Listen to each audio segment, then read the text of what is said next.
kami bersyukur untuk kebaikan, kemurahan Tuhan pada pagi hari ini. Kami bersama-sama bisa memuliakan Tuhan, menyembah, mengagungkan nama Tuhan. Dan tiba saatnya kami akan mendengarkan firman-Mu Tuhan. Berfirmanlah kepada kami, karena kami siap untuk mendengarkannya. Tuhan tolong setiap kami untuk kami terus berkonsentrasi di dalam ibadah ini, di dalam pemberitaan firman Tuhan ini. Dan kiranya Tuhan kami semua lewat firman ini kami terus diubahkan oleh Kristus. Kami juga berdoa Tuhan, tolonglah kami untuk kami bisa terus hidup di dalam kebenaran firman-Mu Bapa. Terpujilah nama-Mu Bapa. Kami serahkan waktu pemberitaan firman-Mu ini ke dalam tangan-Mu. Hanya di dalam nama Yesus kami bersyukur dan berdoa. Amin. Silakan duduk kembali Bapak Ibu Saudaraku. Selamat pagi Bapak Ibu yang dikasihi Tuhan, Shalom. Bapak Ibu, hari ini kita akan belajar bersama-sama di bawah satu tema, yaitu kuduslah kamu sebab aku kudus. Di dalam kehidupan kita, di dalam kita menjalani kehidupan di dalam dunia ini, dunia yang sudah jatuh di dalam dosa, sangatlah tidak mudah.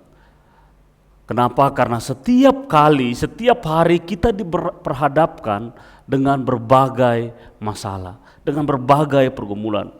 Masalah secara universal di dalam dunia ini, kekacauan di mana-mana, perampokan, pemerkosaan, ketidakadilan yang terjadi di dalam dunia ini. Itu menjadi masalah yang sering kali kita hadapi. Bukan hanya itu saja Bapak Ibu, tetapi masalah yang sering kali kita hadapi di dalam kehidupan kita secara pribadi, di dalam kedagingan kita. Kita diperhadapkan dengan berbagai tantangan dan cobaan di dalam kedagingan kita, di dalam hati kita. Di mana ada iri hati, di mana ada di dalam kedagingan kita ada kebencian, ada kemunafikan, ada kepahitan, ada kemarahan. Dan masih banyak lagi hal-hal yang kita gumuli. Jadi bukan hanya kita bergumul tentang dunia yang sudah rusak, dunia yang sedang mengalami begitu banyak masalah yang kita lihat. Tetapi Bapak Ibu, pergumulan itu juga kita hadapi di dalam pribadi kita. Di dalam pribadi kita, di dalam kedagingan kita. Nah, sebagai anak Tuhan, kita diajarkan untuk apa? Untuk bagaimana kita hidup di dalam kekudusan Tuhan. Bagaimana kita harus hidup kudus dengan berbagai metode, dengan berbagai nasihat yang diajarkan supaya apa? Supaya kita bisa menjaga kekudusan hidup kita. Saya memberikan contoh Bapak Ibu, ketika saya mempersiapkan khotbah ini, saya teringat ketika masih kecil begitu ya, masih sekolah, itu mama saya berkata kepada saya begini, "Nabas, kamu harus hidup kudus. Kamu harus hidup taat kepada Tuhan. Jika tidak demikian, kamu akan dihukum Tuhan." Bapak Ibu Saudaraku, hal ini membuat saya menjadi takut kalau saya tidak hidup taat atau hidup kudus di hadapan Tuhan. Dengan pemahaman ini akhirnya Bapak Ibu, saya itu berusaha hidup kudus karena saya takut dihukum Tuhan. Saya takut konsekuensi bahwa saya akan dihukum Tuhan sehingga saya itu mati-matian untuk hidup kudus. Lalu yang kedua yaitu saya menjalani hidup saya, bukan hanya saya takut karena konsekuensi yang akan saya dapat ketika saya tidak hidup kudus, tapi bahwa saya menjalani hidup ini dengan sebuah tuntutan yang harus dipenuhi, bahwa saya harus hidup kudus, titik. Ini membuat saya frustasi, penuh dengan ketakutan. Semakin saya berusaha hidup kudus, semakin saya melihat kegagalan secara pribadi dan kebobrokan saya. Sehingga muncul pertanyaan di dalam hati saya, dalam pikiran saya, apakah Tuhan itu masih mengasihi saya ketika saya gagal, ketika saya hidup kudus di hadapannya? Bapak Ibu Saudaraku, dan hari ini saya rindu bahwa kita sama-sama mau belajar di dalam 1 Petrus 1 ayat 13 sampai 25. Apa yang firman Tuhan katakan tentang kekudusan, tentang hidup kudus, dan bagaimana kita sebagai anak-anak Tuhan melihat kekudusan Allah itu dan mengaplikasikan kekudusan itu di dalam kehidupan kita. Bapak Ibu, mari sama-sama kita baca di dalam 1 Petrus 1 ayat 13 sampai 25. Ayatnya yang ganjil dibacakan oleh kaum pria dan ayatnya yang genap dibacakan oleh kaum wanita. Kaum pria akan memulainya. 1, 2, 3. Sebab itu siapkanlah akal budimu, waspadalah dan berharaplah sepenuhnya pada anugerah yang akan diberikan kepadamu pada saat Yesus Kristus menyatakan dirinya kelak. Anak-anak yang taat dan jangan turuti hawa nafsu, itu kebodohanmu. Tetapi hendaklah kamu menjadi kudus di dalam seluruh hidupmu, sama seperti Dia yang kudus yang telah memanggil kamu. Sebab ada tertulis, kuduslah kamu sebab aku kudus. Dan jika kamu menyebutnya Bapa, yaitu Dia yang tanpa memandang muka menghakimi semua orang menurut perbuatannya, maka hendaklah kamu hidup dalam ketakutan selama kamu menumpang di dunia ini. Bahwa kamu telah ditebus secara hidupmu yang sia-sia, yang diwarisi nenek moyangmu, bukan dengan barang yang fana, bukan pula dengan perak dan emas, melainkan dengan darah yang mahal, yaitu darah Kristus yang sama seperti darah anak domba yang tak bernoda dan tak bercacat. Ia telah memilih sebelum dunia dijadikan, tetapi karena kamu baru menyatakan zaman akhir. Melalui Dialah kamu percaya kepada Allah yang telah membangkitkan Dia dari antara orang mati dan telah memuliakannya, sehingga imanmu dan pengharapanmu tertuju kepada Allah. Oleh ketaatan kepada kebenaran, sehingga kamu dapat mengamalkan kasih persaudaraan tulus ikhlas. Hendaklah kamu bersungguh-sungguh saling mengasihi, dan karena kamu telah dilahirkan kembali bukan dengan benih yang fana, tetapi dari benih yang tidak fana, melalui firman Allah yang hidup dan yang kekal.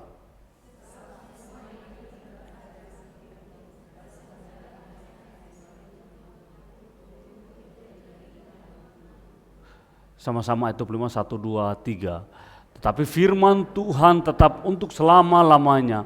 Firman itulah Injil yang diberitakan kepada kamu. Bapak Ibu Saudaraku, hari ini kita akan belajar bersama. Ada 3 poin yang ingin saya bagikan pada pagi ini. Yang pertama, bagaimana panggilan hidup orang percaya. Dan yang kedua, alasan mengapa kita harus hidup kudus. Dan yang ketiga yaitu ekspresi kekudusan. Kita masuk dalam poin yang pertama, panggilan hidup orang percaya.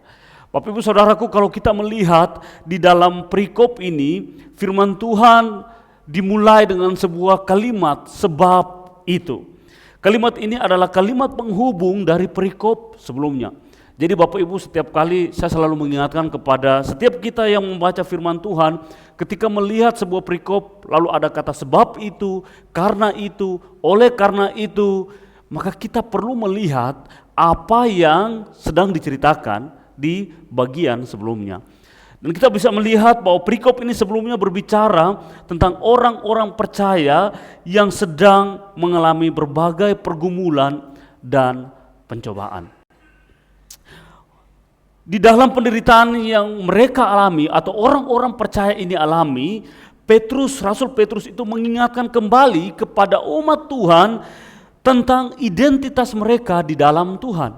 Identitas mereka di dalam Tuhan, bahwa mereka atau orang-orang percaya yang dilayani oleh Petrus adalah anak-anak Allah. Mereka adalah anak-anak orang-orang yang sudah ditebus, yang mendapatkan anugerah keselamatan melalui kematian Yesus Kristus. Dan identitas mereka sudah aman di dalam Kristus karena mereka telah mendapatkan anugerah Tuhan, yaitu keselamatan daripada Tuhan. Dan inilah yang menjadi dasar dan pengharapan bagi orang-orang percaya dalam mereka menghadapi berbagai pencobaan, bahwa Yesus Kristus itu adalah sumber pengharapan mereka. Yesus Kristus itu bukan hanya menyelamatkan kita, tapi Yesus Kristus itu adalah sumber pengharapan kita.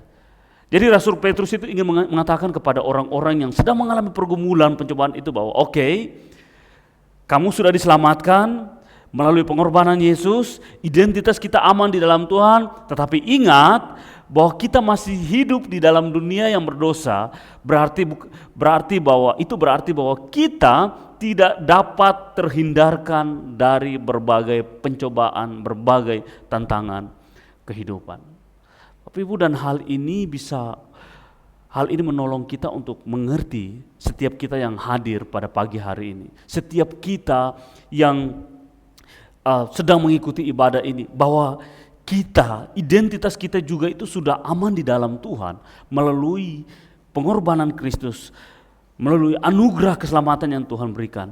Tetapi kita harus ingat bahwa bukan berarti bahwa kita itu terhindar dari berbagai pencobaan dan tantangan. Tetapi Bapak Ibu, satu hal bahwa setiap di dalam Kristus itu ketika kita menghadapi tantangan, kita diberikan kekuatan, kita ditopang, kita diberikan kekuatan untuk menghadapi setiap tantangan yang kita hadapi. Dan ini yang Rasul Petrus ingin ajarkan kepada umat Tuhan, orang-orang percaya yang dulu dan kita yang sekarang ini. Bapak Ibu, setelah itu Petrus ketika dia berbicara bahwa identitas orang-orang percaya itu sudah aman, sudah ditebus oleh Tuhan, lalu Petrus itu memberikan 3 perintah atau 3 cara bagaimana mereka itu menjalani kehidupan sehari-hari di dalam Kristus. Di dalam ayat yang sama itu ada 3 perintah dikatakan begini, sebab itu siapkanlah akal budimu, waspadalah dan berharaplah. Bapak Ibu Saudaraku, siapkanlah akal budimu. Dalam bagian ini mengacu kepada seorang Yahudi. Bapak Ibu, kalau Bapak Ibu bisa nonton begitu ya, biasanya orang Yahudi itu memakai jubah ya, jubah yang panjang sampai di kakinya. Dan di dalam bagian ini, itu di dalam penjelasan ini dikatakan begini, seperti seorang Yahudi yang memakai jubah yang panjang, lalu dia itu mau bersiap lari, maka yang dia lakukan itu dia harus siap sedia mengangkat jubahnya ke pinggangnya, lalu bersiap untuk lari, begitu, bersiap untuk bergerak lebih cepat lagi. Dan Bapak Ibu Saudaraku, Petrus ingin menegaskan kepada umat Tuhan bahwa kita itu harus siap sedia di dalam berbagai pencobaan yang mempengaruhi iman kita, yang mengalihkan fokus kita daripada Tuhan. Bukan hanya itu saja, tetapi Rasul Petrus berkata bahwa kamu harus waspada. Bagian ini Petrus ingin mengingatkan kepada orang-orang percaya pada saat itu bahwa mereka itu harus berhati-hati di dalam melakukan berbagai hal. Mereka harus tetap teguh iman mereka di dalam Tuhan, mereka harus waspada, jangan sampai ada hal-hal yang datang mengacaukan iman dan percaya mereka kepada Tuhan. Dan mereka perlu berhati-hati di dalam menjalani kehidupan mereka. Intinya bahwa umat Tuhan itu harus berjaga-jaga di dalam dunia yang sudah berdosa ini, di dalam dunia yang penuh dengan pencobaan ini. Bukan hanya Bapak Ibu ketidakadilan yang mereka alami, bukan hanya berbagai kekerasan yang mereka alami, tetapi Bapak Ibu yang mereka perlu waspada, yaitu tentang ajaran-ajaran di luar Kristus. Dan bukankah ini juga yang kita alami? Kita diperhadapkan dengan berbagai ajaran-ajaran palsu, ajaran-ajaran dunia yang menjauhkan kita daripada Kristus. Dan ini yang Petrus katakan bahwa kita perlu waspada, berhati-hati. Dan yang ketiga dikatakan bahwa berharap. Petrus ingin mengajak umat Tuhan untuk menaruh pengharapan mereka sepenuhnya kepada anugerah Tuhan yang diberikan oleh Yesus Kristus, bukan kepada kekuatan diri sendiri. Nah, Bapak Ibu Saudaraku, hal ini juga menjadi bagiannya kita sebagai orang-orang yang sudah percaya. Di dalam menjalani kehidupan kita, kita perlu bersiap menghadapi berbagai tantangan, pencobaan dengan penuh kesiapan dan terus berharap kepada Tuhan Yesus. Pertanyaannya untuk kita yaitu apa yang menjadi tantangan dan pergumulan kita pada saat ini? Mungkin kita tidak seperti orang-orang yang dulu, orang-orang percaya yang dulu mengalami kekerasan, tindakan kekerasan yang mereka alami. Mereka harus hidup di dalam ketidakadilan karena pemberitaan firman Tuhan, karena iman mereka kepada Tuhan. Tapi apa sih pergumulan yang sedang kita hadapi? Bapak Ibu Saudaraku, tidak bisa kita pungkiri bahwa masalah itu silih berganti di dalam kehidupan kita. Baik itu masalah kesehatan kita. Berapa banyak kita yang bergumul tentang kesehatan kita? Berapa banyak kita yang sudah berdoa untuk kesehatan kita, tapi kok tidak sembuh-sembuh? Atau masalah keluarga kita. Berapa banyak kita yang bergumul tentang masa depan keluarga kita, tentang relasi kita di dalam keluarga, tentang hal-hal pergumulan di dalam keluarga kita. Saya percaya bahwa kita semua sedang mengalami pergumulan itu. Dan hal-hal ini bisa memicu datangnya dosa-dosa di dalam hati kita. Melalui masalah kesehatan, masalah keluarga yang kita hadapi, itu bisa menimbulkan apa? Dosa di dalam hati kita. Bisa terjadi dosa iri hati, dosa kebencian, kesombongan, kemarahan, munafik, dan masih banyak lagi yang sering kali muncul dari akibat dari masalah-masalah yang sering kali kita hadapi di dunia kerja kita. Dan itu selalu mengganggu hati kita. Sehingga yang timbul yaitu dosa-dosa yang selalu timbul di dalam diri kita. Sehingga Rasul Paulus itu ingin mengajak kita untuk mengingatkan kita untuk apa? Untuk arahkan hati kita, arahkan pikiran kita kepada Tuhan. Dan terus berjaga-jaga di dalam dunia yang penuh dengan berbagai pencobaan. Dan tetap berharap kepada kasih karunia Tuhan, bukan kepada kekuatan sendiri. Dan kita bisa melihat bahwa Rasul Petrus itu melanjutkan di dalam ayat 14 sampai 16 yang kita sudah baca, dikatakan bahwa hiduplah sebagai anak-anak yang taat, jangan turuti hawa nafsu yang menguasai kamu pada waktu kebodohanmu, tetapi hendaklah kamu itu menjadi kudus di dalam seluruh hidupmu, sama seperti Dia yang kudus yang telah memanggil kamu. Bapak Ibu Saudaraku, sebagai orang-orang yang sudah diselamatkan, kita harus hidup di dalam ketaatan kepada Tuhan, tidak menuruti hawa nafsu, tidak hidup, dan juga kita hidup di dalam kekudusan di hadapan Allah. Jika dulu kita hidup bagi dunia, kita hidup di dalam ketidaktaatan kepada Tuhan, kita hidup mengikuti hawa nafsu, kita hidup menjalani hidup kita dengan kesia-siaan, maka sekarang ketika kita hidup di dalam Kristus, kita hidup bagi Kristus, kita diselamatkan dan kita dilahirkan kembali oleh Roh Kudus dan kita diberikan hati yang baru oleh Tuhan. Bapak Ibu, hal ini ketika kita hidup, jika dulu kita hidup bagi dunia dan sekarang ketika kita hidup bagi Kristus, maka kita itu diberikan hati yang baru, yaitu hasrat yang baru, cinta yang baru, cita-cita yang baru yang mengubah cara kita menjalani kehidupan kita sehari-hari. Bapak Ibu Saudaraku, sehingga kita bisa melihat bahwa di dalam ayat 14 sampai 15 itu kita bisa melihat bahwa Rasul Petrus itu mengingatkan kepada jemaat Tuhan agar mereka harus hidup di dalam ketaatan dan kekudusan hidup di hadapan Tuhan. Apa yang dimaksudkan dengan hidup di dalam ketaatan dan kekudusan? Bapak Ibu Saudaraku, ketaatan dan kekudusan berarti bahwa kita itu menyesuaikan diri kita dengan Kristus dan bukan dengan dunia ini. Ini adalah sebuah proses yang panjang Bapak Ibu. Bukan berarti ketika kita percaya kepada Yesus, kita hidup dengan betul-betul seperti Yesus begitu. Tetapi Bapak Ibu, ini adalah sebuah proses terus-menerus yang kita dimampukan oleh Roh Kudus untuk melakukan setiap hari di dalam kita menjalani kehidupan kita. Dan inilah panggilan kita bahwa kita harus hidup di dalam ketaatan dan kekudusan hidup. Nah, kita masuk di dalam poin kedua, yaitu alasan kita hidup. Mengapa kita harus hidup di dalam kekudusan?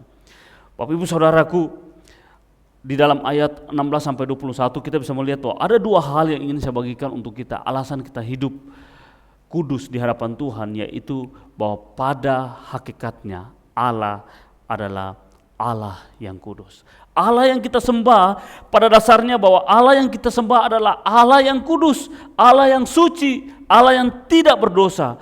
Dan itulah Allah yang kita sembah.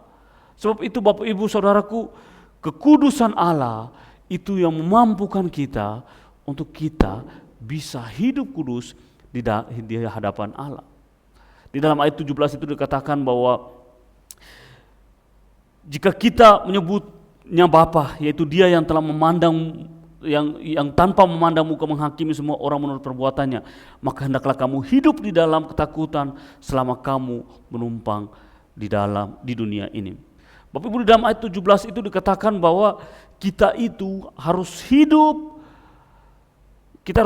di dalam ketakutan kepada Allah. Artinya apa? Artinya bahwa ini bukan berarti bahwa kita harus hidup dengan penuh rasa takut kepada Tuhan, dengan rasa gemetar, takut kepada Tuhan. Tetapi bahwa firman Tuhan ini mengingatkan kita bahwa ketakutan yang dimaksudkan di dalam bagian ini yaitu hidup dengan penuh rasa hormat dan penuh kerendahan. Mengapa?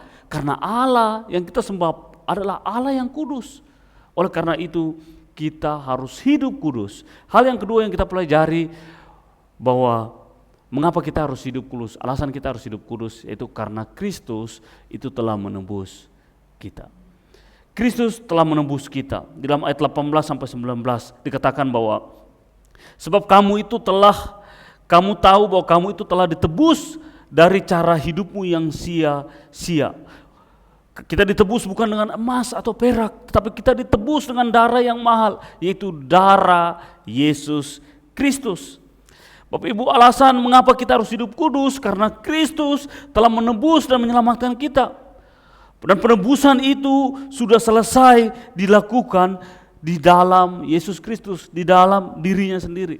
Nah, dengan kata lain begini Bapak Ibu, Allah telah mengerjakan semuanya untuk kita sehingga kita itu dimampukan untuk taat dan hidup kudus di hadapannya dengan motivasi yang benar. Dan inilah Injil.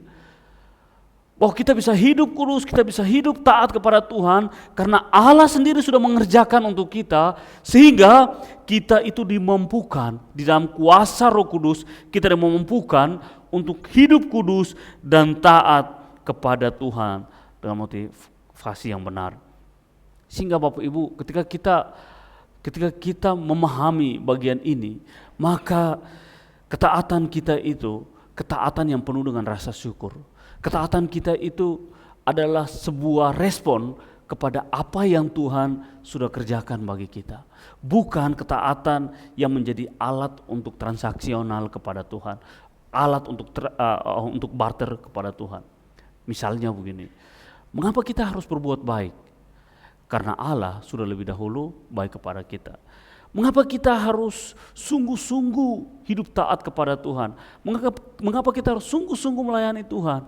Mengapa kita harus sungguh-sungguh hidup di dalam kebenaran Tuhan? Karena Kristus sudah menyelesaikan semuanya untuk kita. Karena Kristus sudah begitu baik bagi kita ketika kita itu masih berdosa. Sehingga itulah yang menjadi dasar, itulah yang menjadi alasan mengapa kita harus hidup di dalam kebenaran Tuhan. Bukan akhirnya ketaatan kita, kebaikan kita itu menjadi alat transaksional bagi Tuhan.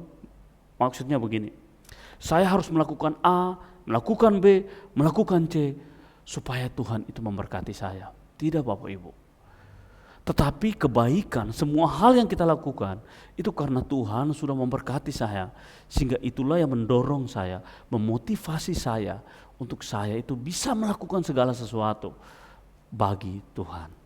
Inilah motivasi hati kita Bapak Ibu. Karena kalau kita berpikir bahwa saya harus melakukan semuanya supaya Tuhan memberkati saya, maka saya percaya kita akan kecewa. Karena banyak orang yang sudah mengikuti Tuhan, yang sudah mati-matian bagi Tuhan, tapi masih banyak pergumulan yang mereka hadapi, masih banyak tantangan yang mereka hadapi, dan kita pasti akan kecewa. Di manakah Tuhan? Saya sudah melakukan yang terbaik, kenapa Tuhan tidak menolong saya? Tapi Tuhan lihat tuh, si orang jahat itu misalnya ya, dia tidak melakukan kebaikan, dia itu adalah orang di luar Tuhan, tapi kok hidupnya baik-baik saja, dia mendapatkan berkat yang melimpah. Mengapa kita bisa jatuh di dalam kekecewaan itu? Karena kita salah memahami kebaikan Tuhan. Karena kita salah memaknai tentang kemurahan Tuhan, tentang berkat Tuhan, tentang apa yang Tuhan mau di dalam hidup kita. Nah karena itu Bapak Ibu Saudaraku, kita itu bukan hanya percaya kepada Tuhan, tapi kita harus memiliki pemahaman yang benar tentang Tuhan. Kita bukan hanya mengerti tentang kasih Tuhan, tetapi kita harus mengerti tentang kebaikan, tentang memahami tentang kebenaran Tuhan. Kita harus mengerti mengapa kita itu hidup di dalam Tuhan, bukan hanya kita percaya saja. Ini adalah hal yang perlu kita lihat lagi di dalam hati kita. Nah selama ini Bapak Ibu, di dalam kita melakukan segala sesuatu, apa yang menjadi motivasi kita? Bapak Ibu Saudaraku, kita masuk di dalam poin ketiga, yaitu ekspresi kekudusan Allah. Poin yang ketiga, poin yang terakhir ya. Di dalam ayat 22 dikatakan bahwa karena kamu telah menyucikan dirimu oleh ketaatan kepada kebenaran, sehingga kamu dapat mengamalkan kasih persaudaraan yang tulus ikhlas, hendaklah kamu itu bersungguh-sungguh saling mengasihi dengan segenap hati. Bapak Ibu Saudaraku, setelah Rasul Paulus itu menjelaskan tentang panggilan hidup kita sebagai orang-orang percaya, lalu alasan mengapa kita harus hidup kudus, kita harus hidup taat kepada Tuhan, lalu Rasul Petrus itu melanjutkan lagi bagaimana kita itu mengaplikasikan, mengekspresikan atau mewujudkan dari kekudusan hidup kita, yaitu bahwa kita harus saling mengasihi dengan segenap hati, dengan hati yang tulus. Dan inilah yang Rasul Petrus ajarkan kepada umat Tuhan yang sudah diselamatkan, bahwa Injil itu bukan hanya di kepala saja atau di mulut saja, tetapi bahwa Injil itu harus diaplikasikan di dalam kehidupan sehari-hari kita. Dan sekali lagi Bapak Ibu, ini adalah proses yang panjang, proses seumur hidup sampai kita itu berjumpa dengan Tuhan. Karena hari ini saya perlu lakukan kebaikan, besok saya tidak perlu lakukan kebaikan. Kan kemarin sudah cicil-cicil lah Tuhan ya, begitu. Tidak Bapak Ibu. Tapi ini adalah proses seumur hidup kita, bahwa kita yang sudah mengalami kemerdekaan di dalam Kristus, kita harus hidup berbagi kepada orang. Kita harus mengasihi orang lain dengan segenap hati kita. Nah Bapak Ibu, di dalam seremaja, di dalam kelompok-kelompok remaja pemuda, itu saya sering kali mengingatkan kepada teman-teman pemuda, kepada anak-anak remaja, bahwa begini, Injil itu bukan hanya di kepala kita saja, tetapi bahwa Injil itu harus turun ke dalam hati kita. Injil itu harus mengubah hati kita yang keras, hati kita yang kasar, hati kita yang licik, hati kita yang jahat. Dan Injil itu harus ada tindakan nyata, yaitu bahwa dengan tangan kita ada tindakan nyata yang mencerminkan Kristus yang hidup di dalam kita. Artinya begini, Injil bukan hanya di pikiran kita yang kita hanya memahami saja, tapi dia harus mengoreksi hati kita. Apa yang menjadi motivasi hati kita, apa yang sering kali mengganggu hati kita. Dan Injil itu, ketika kita diubahkan oleh Roh Kudus, Injil itu harus diaplikasikan di dalam kehidupan sehari-hari. Dan ini yang Rasul Petrus mengajarkan kepada kita, mengingatkan kepada kita umat Tuhan, bahwa ekspresi perwujudan dari kasih kita kepada Tuhan, yaitu kita harus mengasihi sesama kita. Kita harus mengasihi sesama kita. Dan bukankah ini juga yang diajarkan oleh Tuhan Yesus? Dia mengutip 10 hukum Taurat. Tapi 10 hukum Taurat bagian pertama sampai keempat itu bicara mengenai hubungan kita dengan Tuhan. Tetapi bagian 5 sampai 10 itu berbicara mengenai relasi kita dan sesama. Dan itu Yesus mengutip di dalam Matius 22 ayat 37 dikatakan bahwa kasihilah Tuhan Allahmu dengan segenap hatimu, dan kasihilah sesama manusia seperti dirimu sendiri. Artinya Bapak Ibu, kita bukan hanya saja mengasihi Tuhan, tetapi kita harus mengaplikasikan, melakukan firman Tuhan itu bagi orang lain, kepada orang lain. Bapak Ibu Saudaraku, mengasihi bukan hanya kepada orang baik. Mengasihi bukan hanya kepada orang yang kita kenal. Mengasihi bukan kepada satu suku kita, satu bangsa kita, satu budaya, atau seagama dengan kita. tetapi mengasihi kepada semua orang. Mengasihi orang, bahkan orang yang memusuhi kita. Dan inilah poin yang Tuhan Yesus ajarkan di bukit, khotbah Yesus di bukit di dalam Matius 5. Itu dikatakan begini, aku berkata kepadamu, ini Yesus yang berkata, bahwa kasihilah musuhmu dan berdoalah bagi mereka yang menganiaya kamu. Ini Yesus berkata bahwa kamu bukan hanya saja mengasihi orang yang baik, orang yang mengasihi kamu, tapi kamu harus mengasihi musuhmu, orang-orang yang memusuhi kamu, orang-orang yang menganiaya kamu. Inilah ekspresi dari orang-orang yang sudah diselamatkan oleh Tuhan. Bahwa kasih itu bukan berbicara tentang memikirkan diri sendiri, mementingkan kepentingan diri sendiri, tapi kasih itu berbagi, kasih itu peduli kepada orang lain. Dengan kata lain, Bapak Ibu, saya ingin berkata begini, kita dipanggil itu bukan hanya kita menikmati anugerah keselamatan yang Tuhan berikan kepada kita melalui Yesus Kristus, tetapi kita juga dipanggil sebagai penyalur anugerah yang Tuhan berikan kepada kita. Bapak Ibu Saudaraku, pertanyaannya, bagaimana kita bisa melakukan kebenaran ini? Jangankan mengasihi orang yang memusuhi kita, mengasihi orang di sekitar saja itu sepertinya sulit, gitu ya. Saya harus mengakui, Bapak Ibu, saya sering kali juga gagal di dalam hal itu. Saya sering kali, Bapak Ibu, mengasihi masih pandang bulu, lihat dulu siapa nih yang saya mengasihi. Dan itulah kebobrokan hati kita. Itulah kita, orang-orang yang sudah hidup di dalam dosa. Siapa kita? Siapa yang bisa melakukan firman ini? Bapak Ibu, ketika merenungkan firman ini, ketika terus belajar tentang firman Tuhan, terus memahami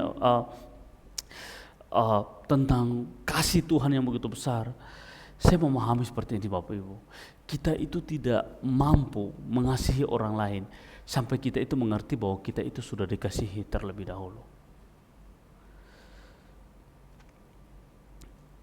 Bapak Ibu Saudaraku, bukankah kita ini adalah orang yang jahat? Kita itu orang yang berdosa. Kita itu orang yang berantakan. Hati kita itu penuh dengan kelicikan. Hati kita itu penuh dengan kebencian. Tapi sadarkah kita bahwa kita itu begitu dikasihi oleh Tuhan? Tuhan memberikan anugerah kepada kita bukan ketika kita itu sudah baik, tapi ketika kita itu masih berdosa.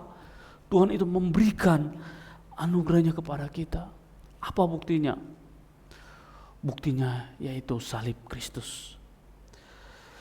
1 Petrus 2 berkata bahwa Ia sendiri telah memikul dosa kita di dalam tubuhnya di atas kayu salib, supaya kita yang telah mati terhadap dosa hidup untuk kebenaran. Bapak Ibu Saudaraku, kita yang sudah mati di dalam dosa, itu kita hidup di dalam kebenaran karena pengorbanan Kristus bagi kita, karena kasih Kristus bagi kita. Karena itu Bapak Ibu, pandanglah kepada salib Kristus. Salib Kristus itulah yang memampukan kita untuk bisa mengasihi orang lain, untuk berkata tidak kepada dosa. Bapak Ibu, di atas kayu salib itu kasih dan keadilan Allah itu dinyatakan. Ia yang tidak berdosa ia yang tidak berdosa rela menanggung dosa agar kita memperoleh hidup yang kekal bersama dengannya. Di atas kayu salib itu, apa yang Kristus lakukan?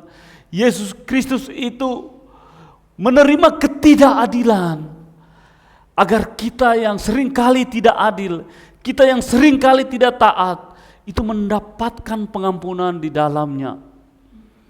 Di atas kayu salib itu, Yesus Kristus yang kudus harus dihina. Ia dihina agar kita yang hina itu menikmati kekudusan di dalamnya. Agar kita itu bisa menikmati kekudusan di dalam Kristus.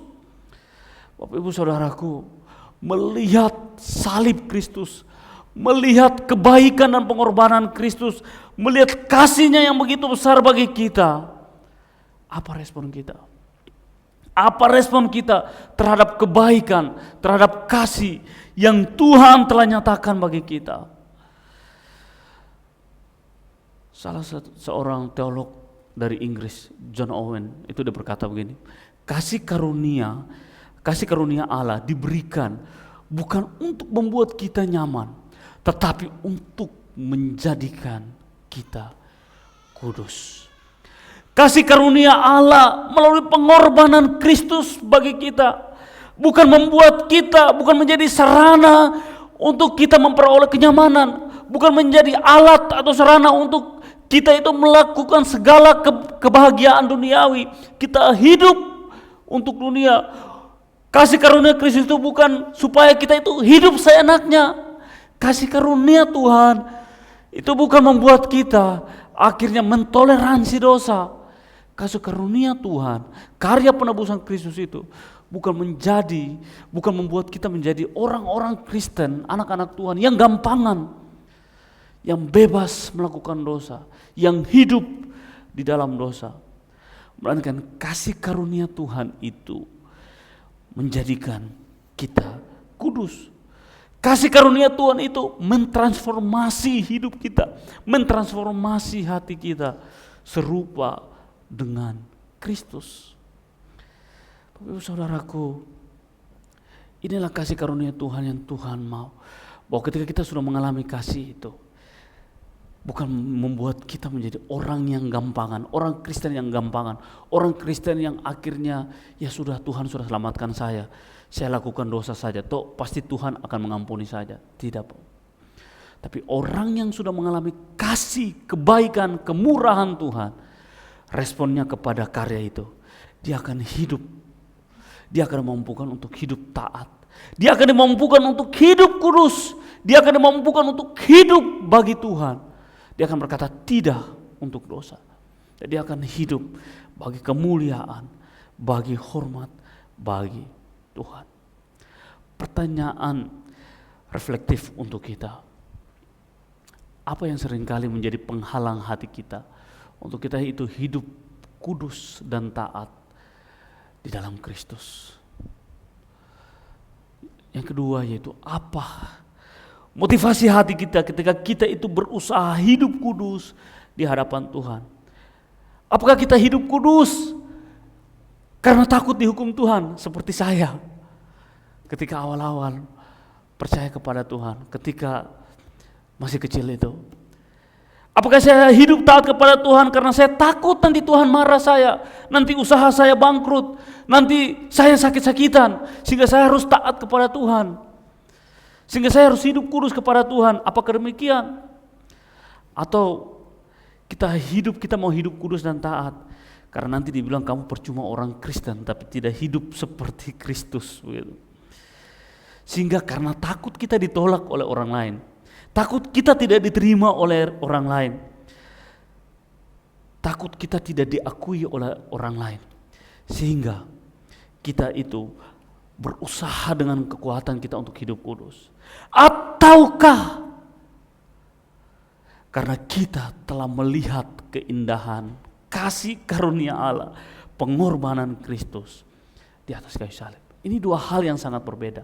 Yang satu, kita akan frustasi, kita akan merasa hidup tidak berharga ketika kita gagal taat, gagal hidup kudus. Tapi yang satu, ketika kita jatuh, kita sadar bahwa kita orang berdosa, tapi di saat yang bersamaan kita bertobat, kita datang kepada Tuhan. Tuhan, ampuni saya karena saya orang berdosa, saya telah gagal. Tapi saya bersyukur bahwa anugerah Tuhan telah menyelamatkan saya. Dan anugerah Tuhan itulah yang memampukan saya untuk terus bertumbuh, mengalami proses itu dan bertobat kembali kepada Kristus. Ibu saudaraku, keindahan kasih Kristus itulah mendorong kita, memampukan kita untuk hidup kudus. Bukan karena ketakutan atau takut hukuman, tapi karena cinta Kristus yang begitu besar kepada kita. Amin. Pertanyaan yang ketiga, refleksi untuk kita yaitu begini. Mengapa kita sulit mengasihi orang lain?